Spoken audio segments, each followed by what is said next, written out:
क्या ईरान की सड़कों पर सच में 12,000 लाशें बिछ चुकी हैं? क्या अस्पताल इतने भर चुके हैं कि जगह कम पड़ गई है? और अगर ऐसा है तो फिर दुनिया अब तक चुप क्यों है? ईरान से आ रही कुछ रिपोर्ट्स ने पूरी दुनिया को झकझोर कर रख दिया है, जिनमें यह दावा किया जा रहा है कि सरकार विरोधी प्रदर्शनों के दौरान मरने वालों की संख्या 12,000 तक पहुंच चुकी है। लेकिन सवाल यह है कि क्या ये आंकड़ा सच है या फिर सच्चाई से कुछ और अलग है? और अगर ये दावा सही है तो क्या ये ईरान के इतिहास का सबसे बड़ा नरसंहार बन चुका है? नमस्कार, मेरा नाम है लक्ष्मी। दरअसल ये दावा है कि ईरान इंटरनेशनल नाम की एक विपक्षी वेबसाइट ने, जो ईरान के बाहर से ऑपरेट होती है, इस वेबसाइट का कहना है कि देश भर में चल रहे विरोध प्रदर्शनों को कुचलने के लिए ईरानी सुरक्षा बलों ने जानबूझकर घातक कार्रवाई की। इस वेबसाइट का कहना है कि देश भर में चल रहे विरोध प्रदर्शन को कुचलने के लिए ईरानी सुरक्षा बलों ने जानबूझकर घातक कार्रवाई की, जिसमें इस्लामिक रिवॉल्यूशनरी गार्ड कॉर्प्स और बासिज फोर्सेस की गोलीबारी से कम 12,000 लोगों की मौत हो गई। रिपोर्ट्स में इस ईरान के आधुनिक इतिहास की सबसे बड़ी हत्या करार दिया गया है इसे। लेकिन जैसे ही ये आंकड़ा सामने आया, पूरी दुनिया में एक और बहस शुरू हो गई। क्या यह संख्या भरोसेमंद है? क्योंकि अगर हम दूसरी अंतर्राष्ट्रीय एजेंसियों और मानव अधिकार संगठनों की बात करें तो तस्वीर बिल्कुल अलग नजर आती है। ग्लोबल न्यूज एजेंसियों और अधिकार समूहों के मुताबिक अब तक पुष्टि की गई मौतों की संख्या करीब 2000 के आसपास है, जबकि कुछ हालिया बयानों में यह आंकड़ा 599 से 700 के बीच भी बताया गया।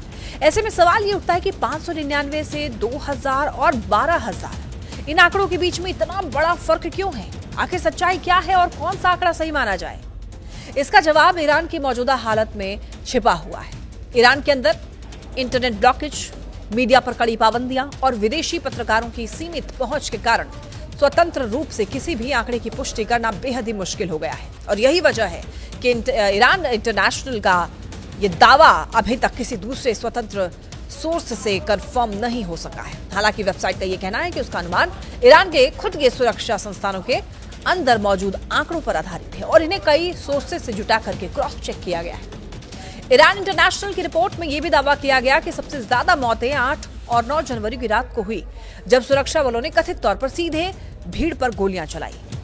रिपोर्ट का यह आरोप है कि यह फायरिंग किसी अफरा तफरी में नहीं बल्कि जानबूझकर की गई थी, ताकि ज्यादा से ज्यादा प्रदर्शनकारियों को मारा जा सके। इतना ही नहीं, वेबसाइट ने यह भी दावा किया है कि यह कार्रवाई सीधे ईरान के सर्वोच्च नेता आयतुल्लाह अली खामेनी के आदेश पर की गई और सुप्रीम नेशनल सिक्योरिटी काउंसिल ने सीधा गोली मारने की अनुमति दी थी। इसी बीच अंतर्राष्ट्रीय राजनीति भी इस मामले में गर्म होती जा रही है।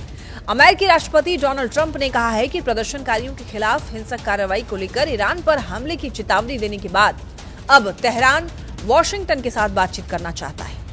ट्रंप का यह बयान ऐसे समय में आया है जब अधिकार कार्यकर्ताओं ने महंगाई, बेरोजगारी और मुद्रा अवमूल्यन को लेकर के हुए प्रदर्शनों में मरने वालों की संख्या बढ़ने की बात कही है। हालांकि ईरान की सरकार ने ट्रंप की इन टिप्पणियों पर कब तक कोई आधिकारिक प्रतिक्रिया नहीं दी है।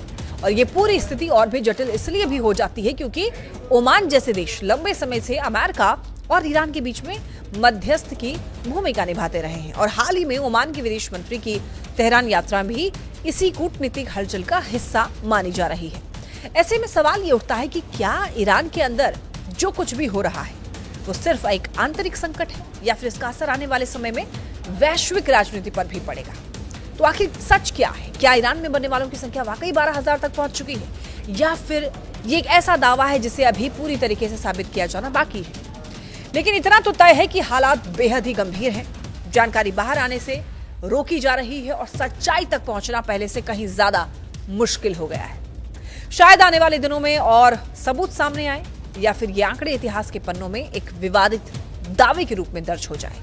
लेकिन सबसे बड़ा सवाल यही है, जब किसी देश में सच्चाई बोलना ही सबसे बड़ा अपराध बन जाए तो फिर दुनिया कैसे तय करे कि वहां क्या सच में हो रहा है? यही वजह है कि ईरान की ये कहानी सिर्फ आंकड़ों की नहीं है, बल्कि ये सवाल है सत्ता, दमन और उस सच्चाई का जिसे देखने के लिए पूरी दुनिया आज भी किसी ठोस सबूत का इंतजार कर रहा है। तो आखिर सच क्या है? क्या ईरान में मरने वालों की संख्या वाकई 12,000 तक पहुंच चुकी है या फिर ये एक ऐसा दावा है जिसे अभी तक पूरी तरह से साबित किया जाना बाकी है? लेकिन इतना तो तय है कि हालात बेहद ही गंभीर हैं। जानकारी बाहर आने से रोकी जा रही है और सच्चाई तक पहुंचना पहले से कहीं ज्यादा मुश्किल हो गया है। शायद आने वाले दिनों में और सबूत सामने आए या फिर ये आंकड़े इतिहास के पन्नों में एक विवादित दावे के रूप में दर्ज हो जाए। लेकिन सबसे बड़ा सवाल यही है, जब किसी देश में सच्चाई बोलना ही सबसे बड़ा अपराध बन जाए तो फिर दुनिया कैसे तय करे कि वहां क्या सच में हो रहा है। यही वजह है कि ईरान की ये कहानी सिर्फ आंकड़ों की नहीं है, बल्कि ये सवाल है सत्ता, दमन और उस सच्चाई का जिसे देखने के लिए पूरी दुनिया आज भी किसी ठोस सबूत का इंतजार कर रही है।